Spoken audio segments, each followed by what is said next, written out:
અમદાવાદમાં સાયબર ક્રાઇમની મોટી કાર્યવાહી સામે આવી છે. મ્યુલ એકાઉન્ટના જાળને તોડવા સાયબર ક્રાઇમ બ્રાન્ચે મ્યુલ હન્ટ ઓપરેશન હાથ ધર્યું છે.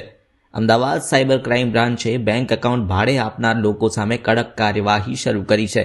સમન્વય પોર્ટલના ડેટાના આધારે તપાસ કરતા ઉત્કર્ષ અને યશ બેંકના 2 એકાઉન્ટ સામે દેશના 5 રાજ્યોમાં ફરિયાદો નોંધાયેલી હોવાનું સામે આવ્યું હતું.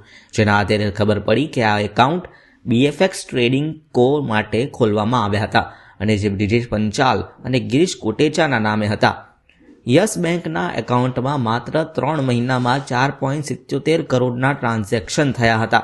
પૂછપરછમાં યોગ્ય ખુલાસો ન આપતા સાયબર ક્રાઇમે બંનેની ધરપકડ કરી તપાસ કરતા બજાર FX એપ દુબઈથી ઓપરેશન, QR કોડ મારફતે રોકાણ અને 30 કરોડથી વધુના ટ્રાન્ઝેક્શનનો પર્દાફાશ થયો છે.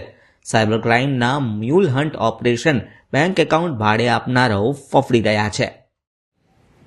ગુજરાત પોલીસ તરફથી હાલમાં જે સાયબર ક્રાઇમની પ્રવૃત્તિઓ આચરે છે અને આવી પ્રવૃત્તિઓ આચરવા માટે જે પોતાના એકાઉન્ટ જે છે એ ભાડા પેટે અથવા તો કમિશન પેટે જે આપે છે, તો આવા મ્યુલ એકાઉન્ટ વિરુદ્ધની અંદર કાયદેસરની કાર્યવાહી કરવા માટે ગુજરાત પોલીસ તરફથી સમગ્ર ગુજરાતમાં ઓપરેશન મ્યુલ હન્ટ જે છે એ લોન્ચ કરવામાં આવેલું છે.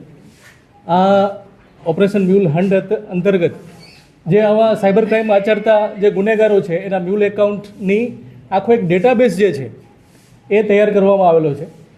એ ઉપરી અધિકારીઓની સૂચના મુજબ અમે આ સમન્વય પોર્ટલના મ્યુલ એકાઉન્ટનો ડેટાબેઝ જે છે એનો અમે ખૂબ જ ગહનતાથી અભ્યાસ અમારી ટીમ દ્વારા કરવામાં આવેલો અને એ અમારા વિશ્લેષણ એનાલિસિસ તરફથી સમન્વય પોર્ટલના એનાલિસિસ તરફથી અમને એવું જાણવા મળેલું કે એક બેંક એકાઉન્ટ છે, એક યસ બેંક છે અને એક ઉત્કર્ષ બેંક છે.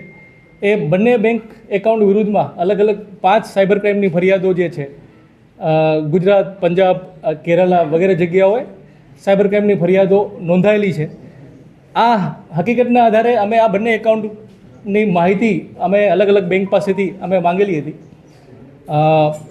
અમારી તપાસમાં એ આવ્યું કે આ જે બંને એકાઉન્ટ જે છે એ BFX ટ્રેડિંગના નામથી આ બંને એકાઉન્ટ જે છે એ ખોલવામાં આવેલા હતા અને આ બંને એકાઉન્ટ જે છે એમના પ્રોપરાઇટર તરીકે બ્રિજેશ પંચાલ અને ગિરીશ કોટેચા, આ 2 વ્યક્તિઓ જે છે એમની માહિતી અમને મળી આવેલી હતી.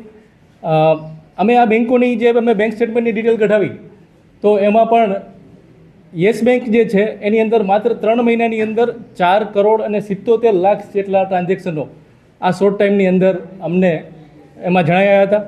તો આ હકીકતના આધારે અમે પ્રથમ દ્રષ્ટિએ આ બંને એકાઉન્ટો સાયબર ક્રાઇમની અંદર ઉપયોગમાં આવે છે એવું જણાઈ આવતું હતું. એટલે અમે આ બંને એકાઉન્ટ હોલ્ડરોને શોધી અમે જે છે બંને એકાઉન્ટ હોલ્ડરની પૂછપરછ કરી.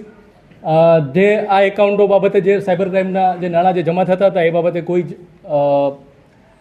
યોગ્ય પ્રત્યુત્તર જે છે એ લોકો પાઠવી નહોતા શક્યા અને એમની પૂછપરછની અંદર અમને વધારાની માહિતી એ મળી કે એમના નામે જ BFX ટ્રેડિંગ કંપનીના નામના બીજા જે એકાઉન્ટ એમને ખોલાવેલા છે 8 જેટલા એકાઉન્ટ, એમના વિરુદ્ધમાં 12 જેટલી સાયબર ક્રાઇમની ફરિયાદો અમારી તપાસમાં અમને મળી આવી.